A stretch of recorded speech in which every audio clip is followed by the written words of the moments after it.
Wander the household product aisle and take a whiff.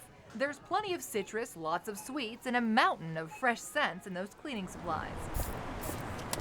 That's nice. Actually, I don't like fragrance because I've got allergies. And Dr. Ann Steinman doesn't like added fragrance either. The visiting scientist at Stanford recently completed a study on scented products. I had phone calls and emails from hundreds of people telling me they were getting sick from common fragrance household products. The complaints range from headaches to breathing difficulties, even loss of consciousness.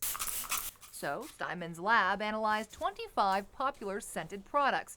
She won't reveal which ones, but says they are commonly used: air fresheners, personal care, laundry, and cleaning supplies. And what she found surprised her. All of them emitted chemicals that are classified as toxic or hazardous under federal laws. I mean, these chemicals are ones that can damage the brain, the lungs, the central nervous system, and cause cancer.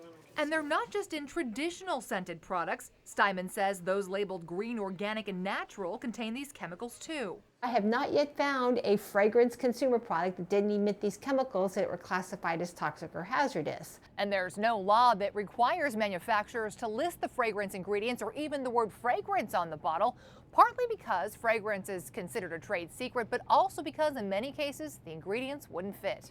Earlier this year, Clorox voluntarily published a list of all of its fragrance ingredients on its website. The list has more than 1,200 items. Scented household products are indeed safe. The fragrance industry is turning up its nose at Steinman's study. There's a very robust process that not only we have, but several steps in the supply chain.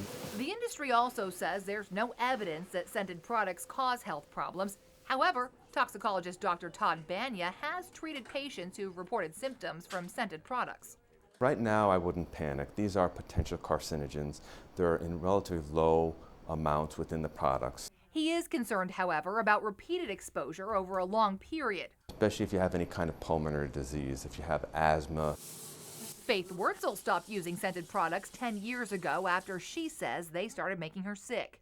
It's basically white hot nausea. I can't do this fast enough. Her cleaning supplies are now simple and surprising. Lemon and a few sprays of cheap vodka for the countertops, baking soda for scrubbing, and borax for washing clothes. The trick is to stop looking in the soap aisles for these things. She says it's cheaper and she's now breathing easier.